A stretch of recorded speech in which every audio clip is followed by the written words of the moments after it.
Créateur et entrepreneur social, il crée sa marque éponyme en 2018 et remporte le prix Pierre Berger de Landam en 2020. Son atelier est à Villiers-sur-Marne, ses collections sont 100% made in banlieue. Création et transmission, luxe et intégration, il nous livre une mode engagée, solidaire et poétique. Bonjour Mossi Traoré. Bonjour Camille. Bonjour Lavinia Ducroquet. Comment allez-vous aujourd'hui? Ça va, bien. super. Merci de nous accueillir chez vous à Villiers-sur-Marne, dans la banlieue parisienne. Exactement. Comment ça va aujourd'hui? Je sais qu'on sort tous de quelques mois pas très commodes. Comment ça s'est passé le Covid pour vous? Vous étiez ici? Ouais, j'étais ici, dans le quartier, là. Bon, le Covid, on a vécu ça comme quelque chose qui était frustrant dans le sens où on ne pouvait pas avancer sur nos projets parce que nous, on est comme des TGV, quoi. Quand on a des projets, on fonce. Et là, le fait de ne pas pouvoir bouger, c'était un peu frustrant. On ne pouvait pas se voir, c'était... Ouais. Mais on a quand même bien travaillé, hein. À distance, mais on a travaillé. Est-ce que vous pouvez m'expliquer un petit peu la répartition des rôles? Moi aussi, c'est le créateur, évidemment, hein, le fondateur de la marque et du projet.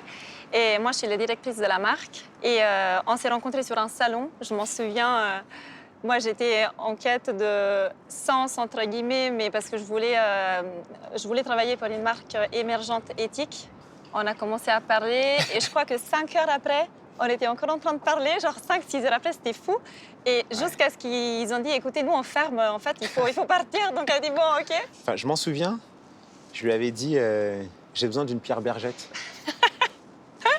C'est devenu ma Pierre Bergette. Mais à la base, je lui ai dit, moi, il me faut ma Pierre Berger aujourd'hui. Mine de rien, Pierre Bergette, elle travaille bien parce que vous avez eu le prix Landam, non? C'est ça? Vous avez été intégré cette année au calendrier officiel de la mode. Ça va très vite, là. Ça va malgré hyper le vite. Covid, finalement. Ouais, en fait. ça va hyper vite. Tu vois, ce qui est marrant, Camille, dans ce métier, c'est que moi, en 2011, j'avais rencontré Didier Grumbach. Je suis allé le voir, j'étais avec mes petits croquis. J'avais jamais travaillé dans une grande maison, une grande marque. J'avais juste voyagé un peu en Inde, en Italie. J'avais fait un stage, j'ai un peu bossé à l'Opéra Garnier, mais j'étais novice.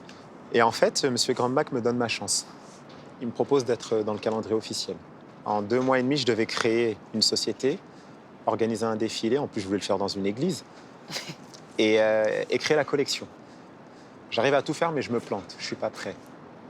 Ensuite, à un moment, je me suis arrêté. J'ai connu toutes les galères que rencontrent les jeunes créateurs. Quand tu n'as plus trop de sous, je commençais à être endetté. Et à un moment, je me suis arrêté. Je me suis dit, j'ai pas fait ce métier pour me lever tous les matins avec des dettes. J'ai une idée, j'ai envie de rendre hommage à Madame Gray. Je commence par créer une école d'abord, où je veux donner la chance à des jeunes pour leur offrir ce que moi, j'ai pas pu avoir. Donc c'est l'école où on est aujourd'hui, là? Ouais, ici, ça regroupe un peu tout, nos ateliers et l'école. Donc les ateliers Alix, cette école que je crée en 2015. Mais tout ça pour dire qu'en fait, pendant 10 ans, j'ai construit tout ce qui nous arrive aujourd'hui. Et donc cette nouvelle collection, racontez-moi. Alors, cette nouvelle collection, c'était un projet déjà que je voulais faire depuis un certain temps. C'était collaborer avec Hassan Massoudi, qui est un grand calligraphe. Parce que chaque collection, j'essaie de faire une collaboration avec un artiste. En fait, je me laisse guider par un chemin grâce aux échanges avec cet artiste. Et là, Hassan Massoudi, pour moi, j'étais comme un gosse qui secoue les vêtements de sa maman pour qu'elle lui achète une sucette. Et là, de travailler avec Hassan Massoudi, c'était juste extraordinaire. Donc, et puis en fait, l'art du mouvement d'Hassan Massoudi, à travers sa main, ça m'a aussi montré que j'avais envie que cette collection évoque le mouvement. Et j'ai voulu rester dans mes codes habituels, des vêtements où je joue beaucoup sur la symétrie, les jeux de superposition. Là, j'ai voulu raconter cette silhouette de manière très fluide, que ça bouge, que ce soit en mouvement. Et donc ouais, c'est une collection assez sympa, qui est un peu plus colorée que d'habitude, parce que moi, je suis très black and white. J'aime bien créer des collections où c'était un univers très poétique, mais une sorte de poésie sombre, en fait. Et là, mon équipe m'a dit, moi aussi, il serait bien de mettre un peu de couleur aussi, de temps en temps. Ouais, c'est bien après le Covid, quand même. Ouais, un peu de gaieté. On en avait besoin. Mais c'est marrant, vous parlez de mouvement. Je pense aussi à déplacement. Vous nous avez fait venir à vous aujourd'hui. C'était très important pour vous qu'on soit ici, dans la banlieue, là où vous habitez, là où vous avez grandi aussi, je crois. Ouais. C'est là aussi où vous avez créé, vous l'avez évoqué tout à l'heure, les ateliers Alix. Vous voulez nous parler un petit peu plus? Pourquoi c'est important que la mode s'intéresse aussi et s'imprègne aussi de ce qui se passe en banlieue? Toi, ça t'évoque quoi, la banlieue? En fait, ça a été vraiment ce qui m'a frappée quand j'ai rencontré Moussi.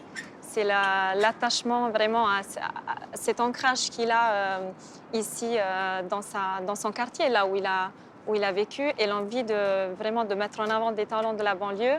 Il avait, même bien avant le Covid, il avait fait des expositions ultra intéressantes, les âmes de la cité, juste pour en rappeler une, où il mettait en avant les jeunes de sa banlieue, de son quartier, qui portaient ses créations. Donc ces racines sont hyper importantes.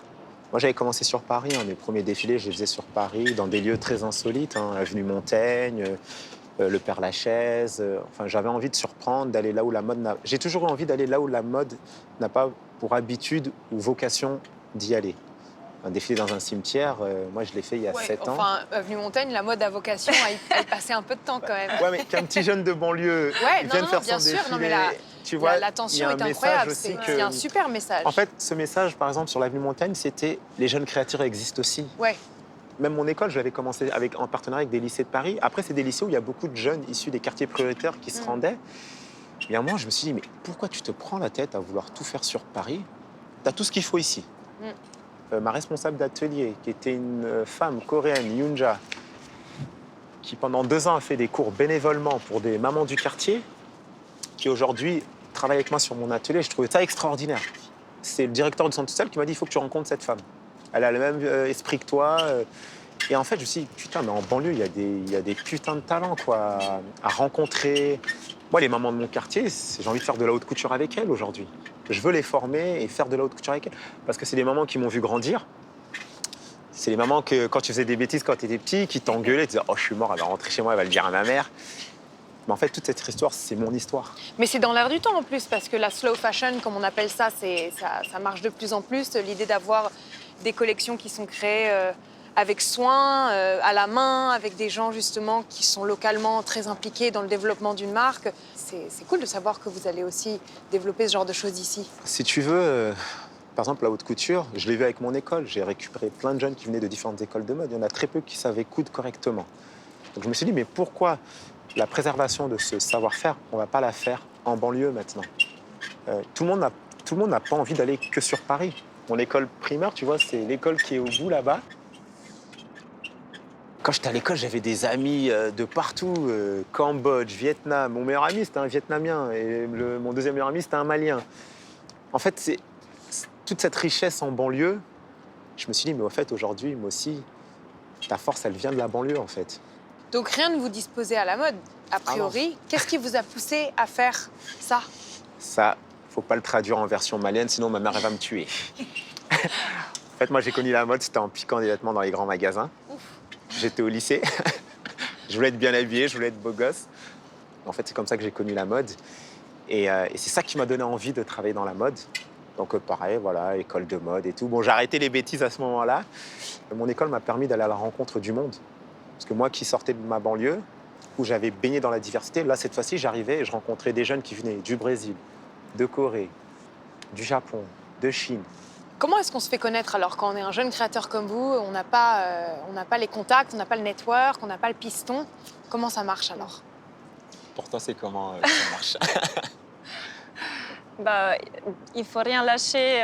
Moi aussi, c'est quelqu'un qui tape à la porte des grands sans problème et il lâche pas le morceau tant qu'il a pas ce qu'il veut. Ce qui est sûr, il faut vraiment qu'on remercie l'Andam énormément. C'est sûr que participer à un concours international, c'est ce qui a rendu visible un travail de plus que 10 ans. Cette manière de toujours vouloir d'obtenir ce que je veux, je l'ai eu depuis que je suis enfant.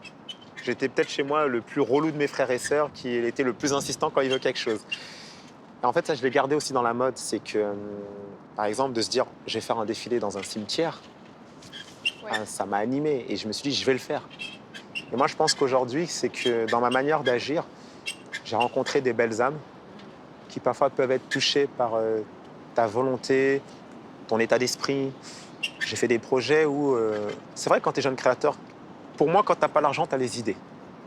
Et quand tu as les idées, tu fédères des gens qui ont envie de se surpasser avec toi.